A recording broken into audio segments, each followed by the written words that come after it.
Today's video showcasing 4 matches. Of course, the last match is a championship match in my head-to-head season run, as I'm going to be facing Bama. That's the main game that I want you guys to focus and pay attention on, which I will break down later on in today's video. Of course, as you guys enjoy the gameplay, I want you also pay attention to how my opponents play, as well the amount of face catching that has been happening in these matches. I don't know, this is brand new to me. I haven't really seen anybody face catch in a while, and the fact that a lot of people is doing it now, I guess that's a new meta way. But anyways, today's video, I just want to address the main thing, which is of course the College Football 26 League Deluxe photo cover, which it may be the official cover photo or not, but who knows. Anyways, about the photo, the things I've seen in videos of people talking about it, trying to, snuff it out and think what they showcase in the photo is things that may be a teaser to the upcoming game for College Football 26. Now, this is the most frustrating thing that I have seen when I was looking at these videos of people just talking about it, and a lot of people saying, oh, now that they have coaches in the photo, we're going to actually have, the real life coaches face scan into the game, which is great and all, but really, who cares about the coaches at this point? But I guess that's how the community is. It's just like when we had a referee situation in Madden, we didn't have refs in the game for like a few years or so, and then they brought it back, and then everybody was happy. Like, really? We're complaining about things like that? Like, who cares at this point? We gotta be complaining as a community at the things that actually matter, and that's within the gameplay. Like, we're complaining things outside of the gameplay, and that's why the game is the way it is, because EA knows how dumb the community is and can just half-ass their games year in and year out.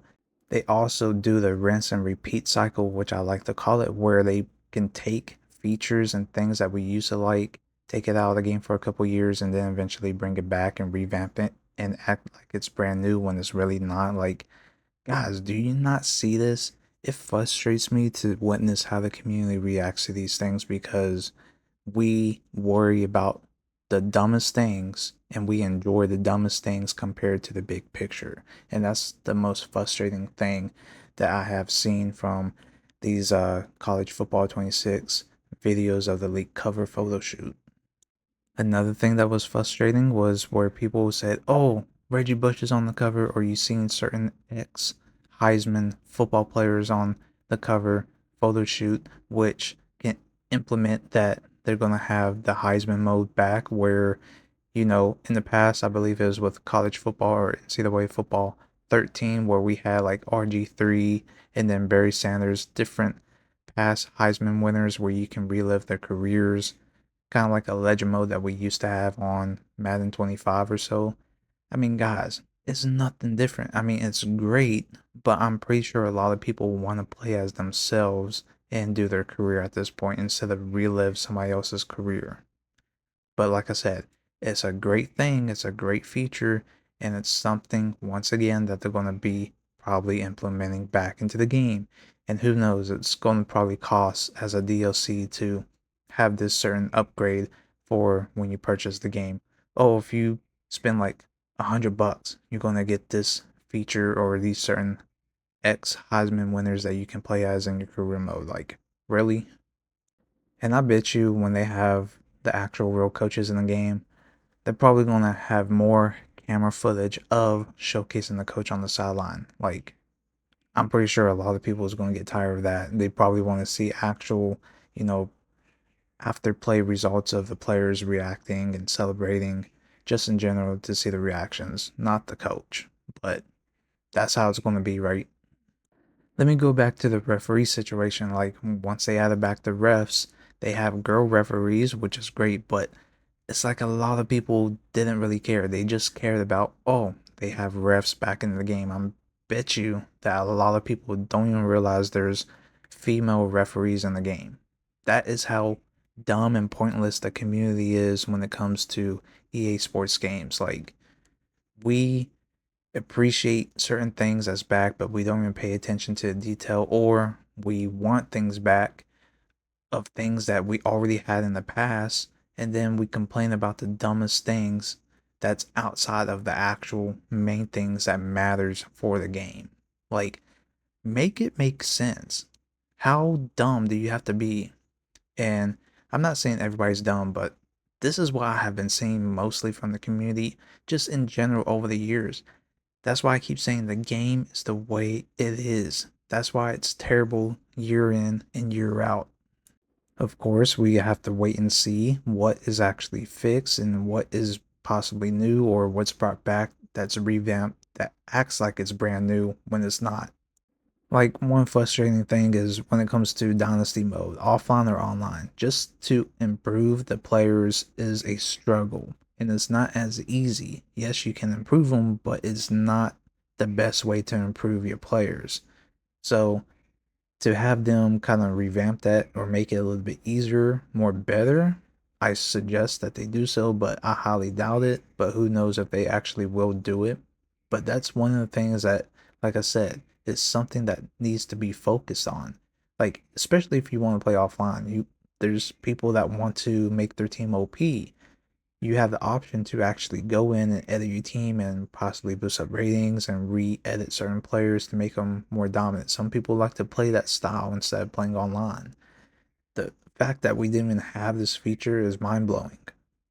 Well, let's talk about one of the things that I certainly care about is the match-up system for the head-to-head. Like, we have the tiers in place to separate people in their tier areas to play each other with the same tier team. Like, I'm getting tired of playing Alabama pretty much every single game. I'm pretty sure most of you guys are the same. But how do they balance that? Because people can use it to their advantage, playing trash teams with a dominant team, make their way to the playoffs, and then once they play similar to your teams, they end up losing, or they just have an easy way to get to the championship and win it all. Like, I even showed you guys with the number 3 ranked player, he knows who I am and he keeps avoiding. But in general, he uses Alabama and he tried to match up with, lower overall teams than him. So he load into the game during the loading session of the, um, you know, introduction into the game. If he doesn't see a team that's lower than him, then he will back out to avoid getting a loss. So they need to fix that in general. If you're backing out and you're already loading into the game, they should give that individual loss. Also goes hand in hand with the win-loss ratio. Like, we shouldn't be seeing people in the top 100 with way more losses than their wins. Like, all because the game is based off how many total games you have played to get ranked high. It shouldn't be like that. I remember in NCAA Football '09 when I was competing online and really got into it. You beat somebody that's like in top 100 or much more higher ranks than you, it drops them drastically depending on where you're at. So, like, let's say if I was ranked in 1,000, right? And I'm playing somebody in the top 50. Let's say he's ranked at 25. I end up beating him depending on the outcome of the match. If it's a blowout, he's going to drastically drop in the ranks and possibly dropped out of the top 100 rankings. That's when the game mattered based off win-loss ratio. You actually got to see the best of the best, and it didn't just base off who has the most games played before anybody else. Doesn't make sense. Like I said, make it make sense, right? And don't even get me started on the gameplay. There is so much still wrong with the actual gameplay. Like, I'm getting sick and tired of the amount of, throw out of sacks, incompletions. Like, at least have some animation scripted for like a fumble outcome, because there's so many times where I'm hitting the quarterback and it's just an incomplete pass. And most of the time when they're about to throw the ball, they're throwing it in an area where it's like double, triple coverage. Like, at least let them get it off so they can throw a pick instead of just bailing them out with the throw out sack. Like, that's the most frustrating thing. Of course, a lot of people appreciate it, but that's a bailout. Like, make it balanced. Like, keep it half and half. Don't make it every time it's going to be a incomplete pass disruption. Like, there's a lot of times where it looks like it should be a fumble based off the animation.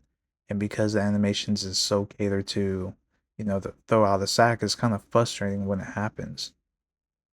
I still have moments where my cloud flat would be playing on the right side. The right cornerback's playing cloud flat. slot corner runs a deep post corner or like a deep out route, for some reason my Cloud Flat would get sucked in to play like he's in man coverage with the slot receiver and then runs downwards away from the out route that he's running directly into the zone area. Like, there's times where the zone coverages just dumbs out for some odd reason. Like, we have to fix those type of things, and it's just frustrating how there's so much issues that doesn't get fixed or addressed.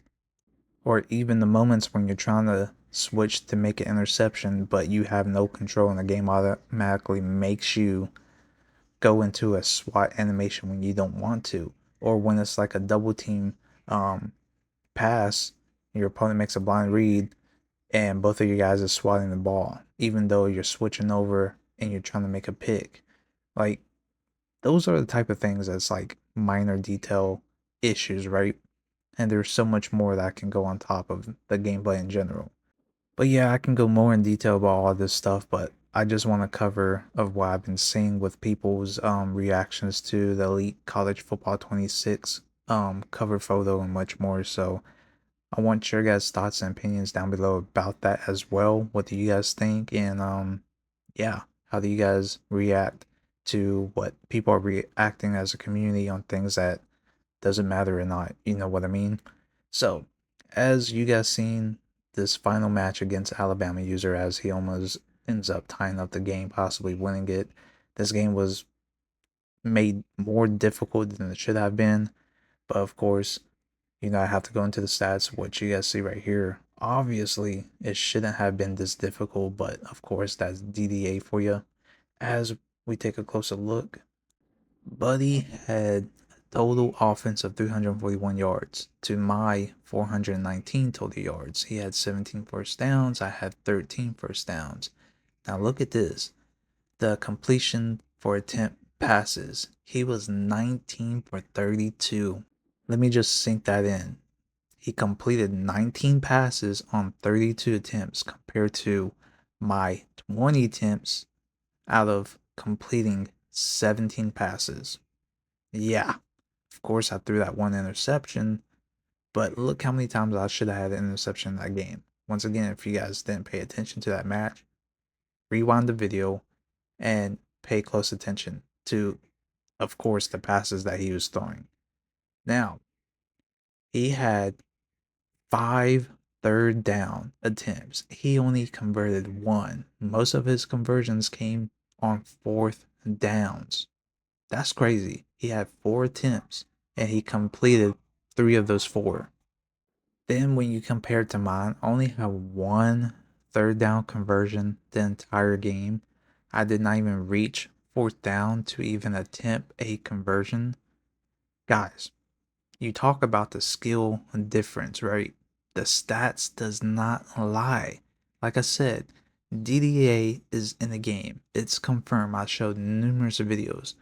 When you look at these stats, it showcases how effective DDA is when it compares a terrible opponent to compete with you, especially in the championship matches.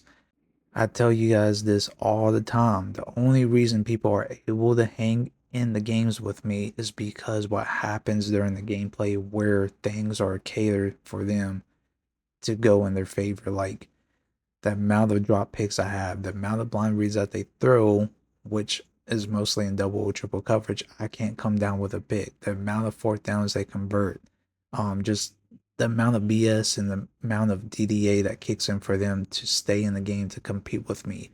That's what happens in comparison when that doesn't happen. I get easy blowout wins because how perfectionate I am when it comes to certain things like passing. You guys see the stats for yourself. Now, I only had the ball for almost 5 minutes compared to his almost 8 minutes. That's another thing. I barely have the ball. I play most of my games on defense. Anyways, I do want to let you guys know that I do have a Discord up. The link to that Discord is down below in the description. It's just to touch base or have an easier way to communicate with you guys, especially if you're looking to play me in a head-to-head match on PlayStation 5 for College Football 25. And of course, possibly gear up for a online Dynasty League that I will be hosting once College Football 26 drops. So you guys can come in, join in, communicate with each other. It's just another way for everybody as a whole to communicate with me and others. It's just a community gateway Discord for those that are willing to join. Anyways, with that being said, let me know what you guys think about what was discussed in today's video down below in the comments. And of course, join the Discord for communication. Link is down below in the description. Till next time, I'll see you guys later, and I'm out. Peace.